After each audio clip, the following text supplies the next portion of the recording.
हाँ, तो चलिए सर, आज हम पढ़ते हैं कोई मैथ्स या साइंस का टॉपिक ना ले करके आज मैं हिंदी का एक टॉपिक लेता हूँ। नाम है समास। जैसा कि आप सब लोग जानते हो, उससे मैं थोड़ा सा आज बहुत ही आसान वे में आप समझाने की कोशिश करूँगा। जैसा कि हम समास के बारे में जानते हैं, समास दो शब्दों के मेल से बनता है। एक होता है प्रथम पद और जो बाद में शब्द आता है उसे बोला जाता है उत्तर पद। ठीक है, दो शब्दों के मेल से बनता है समास। जो शब्द पहले आता है उसे बोला जाता है प्रथम पद और जो शब्द बाद में आता है उसे बोला जाता है उत्तर पद। जैसे कि मैं एक एग्जाम्पल बताता हूँ। मान लीजिए राजकोष लिख देता हूँ, राजकोष। अब इसमें देखिए, एक पद ये, एक पद ये, दो पद है, तो इसे क्या बोला जाएगा? प्रथम पद बोला जाएगा। इसे क्या बोला जाएगा? उत्तर पद बोला जाएगा। दो पदों के मेल से बना होता है समास। समास 6 प्रकार के होते हैं। उन 6 प्रकार के समास को हम कुछ 5-6 लाइन में ही सारे समास की डेफिनेशन को समझ लेंगे यहाँ पे। तो एक बार मेरे साथ रिपीट करना, याद करने में भी आसान रहेगा। फिर मैं समझा देता हूँ। क्या कह रहा है? द्वंद्व में और छिपे दिगु में पहला गणना पद आता है, बीच में कारक चिन्ह छिपे तत्पुरुष समास कहलाता है।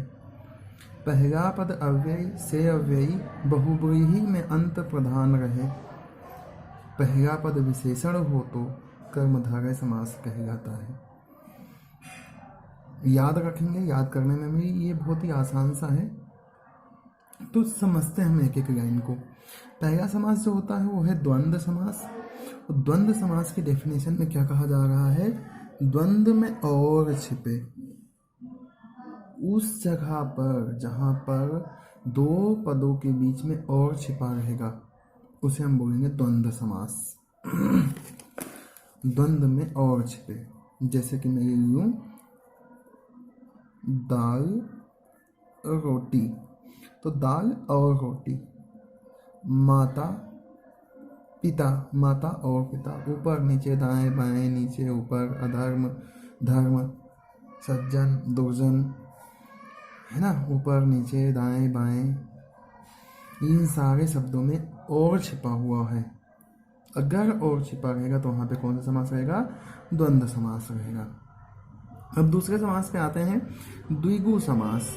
द्विगु समास में क्या कहा जा रहा है? द्विगु में पहला गणना पद आता है। पहला पद अगर गणना होता है, नंबर होता है जिनसे हम काउंटिंग करते हैं, 1 2 3 4 5 6 10 20 50 ऐसा, तो हम उस जगह पर कहेंगे कि वहाँ पर क्या है? द्विगु समास है। जैसे कि हम एग्जाम्पल ले लें, दशानन। अब पहला पद हम देखें तो क्या है? 10 यानी कि 10, आनन यानी कि सिर, पहला पद नंबर यानी कि द्विगु समास। पंचानन, त्रिभुवन, इन सब में पहला पद त्रि यानी 3, पंचा पंच यानी कि 5, है ना, चतुर्दशी 4। तो अगर पहला पद नंबर आता है, गणना करने वाला आता है, तो वहाँ पे रहेगा द्विगु समास। अगला समास पढ़ते हैं, बीच में कारक चिन्ह छिपे। अगर बीच में कारक चिन्ह मतलब, कारक चिन्ह का मतलब का हो, की हो, के हो, में हो, पे हो, पर हो, से हो, अगर ऐसे चिन्ह छिपे हुए रहते हैं, इन्हें कारक चिन्ह बोला जाता है। अगर ये छिपे हुए होते हैं तो वहाँ पे द्विगु समास होता है। सॉरी, अगर कारक चिन्ह छिपा हुआ रहता है तो वहाँ पे तत्पुरुष समास होता है। अब इसका एग्जाम्पल हम ले लेते हैं। जैसे कि मैंने लिख दिया राजपुत्र यानी कि राजा का पुत्र, का छिपा हुआ है ना। तो अगर का, की, के, में, पे, पर, से आदि ऐसे चिन्ह छिपे हुए रहेंगे दो पदों के बीच में, तो वहाँ पे तत्पुरुष समास रहेगा। तत्पुरुष समास का एक अलग से डेफिनेशन है का में से का रूप है पद उतरे प्रधान, सो तत्पुरुष समास है जैसे धन अभिमान। धन अभिमान यानी कि धन का घमंड, पैसों का घमंड। तो यहाँ पे जैसा कि हम देख पा रहे हैं कि का छिपा हुआ है, इसमें भी का छिपा हुआ है, तो ऐसे जगह पर क्या रहेगा तत्पुरुष समास। जैसे कि संस्कृत का एक शब्द मैं लेता हूँ, बाणेन हता। बाणेन हता, हता बाण से प्रभावित, दुखी, बाण से पीड़ित। तो बाण से पीड़ित से छिपा हुआ है, इसलिए कौन सा समास रहेगा यहाँ पे? तत्पुरुष समास रहेगा। चलिए अगली डेफिनेशन समझते हैं हम। पहला पद अव्यय से अव्ययी। अगर किसी समास में पहला पद अव्यय आ जाता है, अव्यय, अव्यय के साथ में एक और समझ सकते हैं, अव्यय अव्यय हो या इसके साथ में उपसर्ग भी आता है तो वहाँ पे तत्पुरुष समास, सॉरी, अगर अव्यय या उपसर्ग होता है प्रथम पद तो वहाँ पर भी क्या होता है? अव्ययी भाव समास होता है। जैसे कि यथाशक्ति, यथा शक्ति, यथाशक्ति में यथा क्या है? अव्यय है, अव्यय है, इसलिए यहाँ पे अव्ययी भाव समास है। ऐसे ही प्रतिदिन, प्रतिदिन में प्रति क्या है?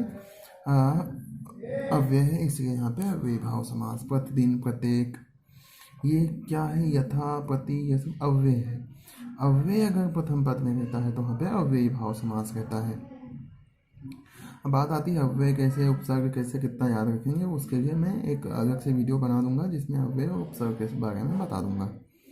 इसके बाद अगले समास के बारे पर आते हैं कि बहुव्रीहि में अंत प्रधान रहे। अगर किसी समास में ना तो प्रथम पद की वैल्यू हो ना तो उत्तर पद की वैल्यू हो, कोई अन्य पद ही प्रधान हो तो वहाँ पे क्या होता है? अव्यय, वहाँ पे तत्पुरुष, सॉरी, वहाँ पे बहुव्रीहि समास हो जाता है। जैसे कि यहाँ पे एक एग्जाम्पल लिखा हुआ है, 10 आनंद, 10 हैं आनंद जिसके, जिसके 10 सिर हैं। 10 सिर किसके? रावण के। तो ना तो प्रथम पद प्रधान ना तो द्वितीय पद, अंतिम उत्तर पद प्रधान। यहाँ पे कुछ अलग से ही मतलब निकल रहा है, इसलिए यहाँ पे कौन सा समास है?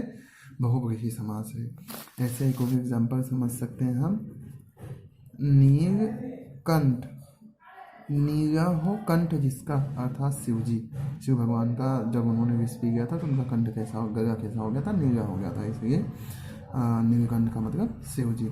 ऐसे ही लंबोदर, लंबोदर, लंबा हो उदर जिसका, अर्थात गणेश जी। तो इन दोनों तीनों एग्जाम्पल में कोई अन्य पद ही प्रधान होगा, इसलिए यहाँ पे कौन सा समास आ रहा है? बहुव्रीहि समास। ऐसे ही नेक्स्ट जो समास है वो है कर्मधारय समास। इसकी डेफिनेशन क्या? अगर पहला पद विशेषण हो, एडजेक्टिव, अगर पहला पद एडजेक्टिव हो जाता है तो वहाँ पे कर्मधारय समास रहता है। जैसे कि यहीं पे एक एग्जाम्पल लिखा हुआ, नीलकंठ, नील मतलब नीला, ब्लू कलर, और कंठ मतलब गला। गला है तो सही, लेकिन कैसा है? नीला है, ब्लू कलर का है, तो कौन सा समास होगा? नीलकंठ में कर्मधारय समास होगा।